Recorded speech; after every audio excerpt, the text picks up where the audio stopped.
For a whole generation of people in India, just one name brings back all these memories of childhood mischief and just pure, well-intentioned chaos.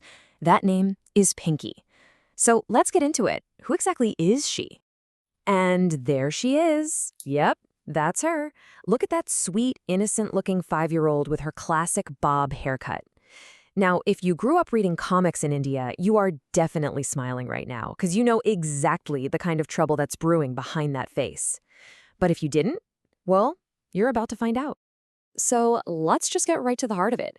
At her core, Pinky is, and I mean this in the best way possible, India's original troublemaker. Okay, so here's the deal. She's this 5-year-old, and her whole world, it's all about helping people. The only tiny little problem is that her help almost always ends up creating a way bigger and honestly a much funnier problem for all the adults around her. It's not like she's mean or anything. She's just maybe a little too helpful.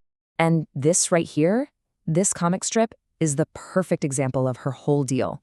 So on the one hand, you see her, right? Looking all sweet and innocent, listening to her neighbor's problem, and then, bam, you see the result of her solution, that very same neighbor looking absolutely horrified.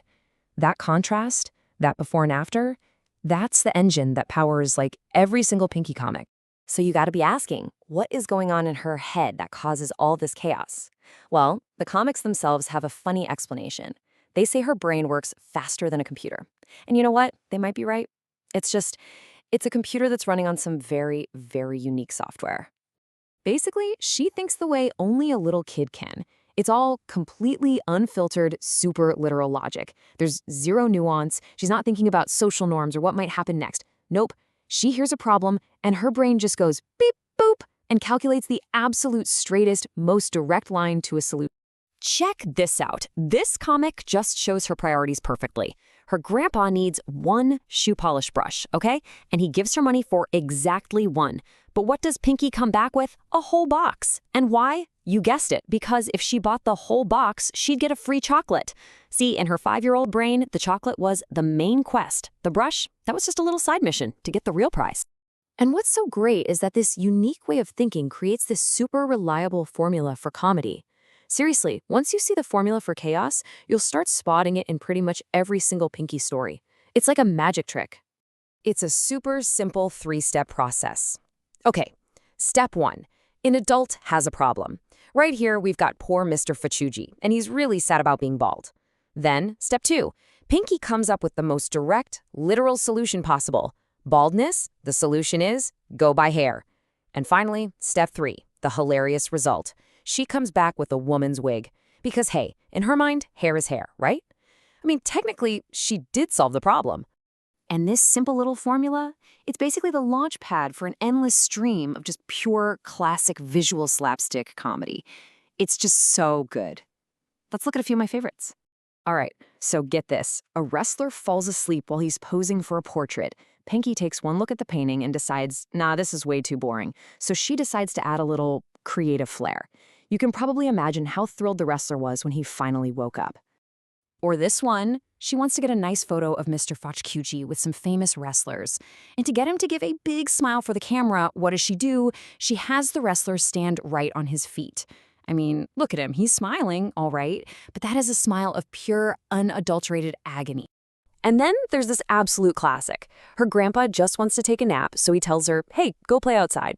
And she does. She's a good kid. She obeys. But her game of hopscotch gets a little out of hand, and the stone she's using goes flying right through the window and bunks him on the head. I mean, come on. She followed his instructions perfectly. But these Pinky comics are so much more than just funny gags. Seriously, reading them today, it really is like opening up a time capsule to a very, very different India. I mean, they're just packed with these little snapshots of everyday life and big cultural moments. Like here, you've got her trying to put colored powder on her very grumpy neighbor during the Festival of Holi. It's a scene that millions of people would instantly recognize. And it wasn't just festivals, they captured national life too. Take this story. She's trying to convince her parents to go see the Republic Day parade in person, arguing that it's way better than just watching it on TV. It's such a simple little family argument, but it also reflects this bigger moment in the life of the country. I love this quote. It's from Pinky's dad. So what happened was Pinky just masterfully told both her grandmas, the one from her mom's side and the one from her dad's side, that they were the most beautiful women in the world. And what happens? She gets chocolate from one and money from the other. Total win. And her dad's reaction just perfectly captures that timeless feeling when an adult is just blown away by how clever a kid can be. And it's the little details in these comics that date them in just the most charming way. For example, in one story, Pinky is totally shocked to find out her older sister's college fees are 30 rupees. 30! Can you imagine? It's such a tiny detail, but it tells you everything about the economic world these stories came from. We're talking about a world before the internet, a world where if you needed help with homework, you had to call a friend on a landline phone. So, okay, beyond all the nostalgia and the laughs, why are we still talking about Pinky today? What is it about her that makes her character endure? Well, when you really get down to it, Pinky's legacy is about so much more than just the comics themselves. She's become this symbol of innocent, well-meaning mischief that just feels universal. She's a reminder of a simpler time, right? Not just in India's history, but in our own lives, in our own childhoods. She's become this piece of shared cultural memory. And maybe most importantly, that computer brain of hers, it just perfectly captures the hilarious, sometimes frustrating, but always endearing logic of what it's like to be a kid. At the end of the day, it doesn't matter if she's improving a portrait or solving baldness. Pinky is always, always just trying her best. She lives in a world where every single problem has a simple, direct solution. Even if that solution is, say, kicking a football that two friends are fighting over onto a random stranger's balcony so that nobody can have it. Problem solved, right?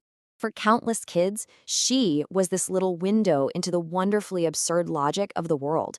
And that really makes you think, doesn't it? What was that character or that comic strip or that story that first opened up the world for you?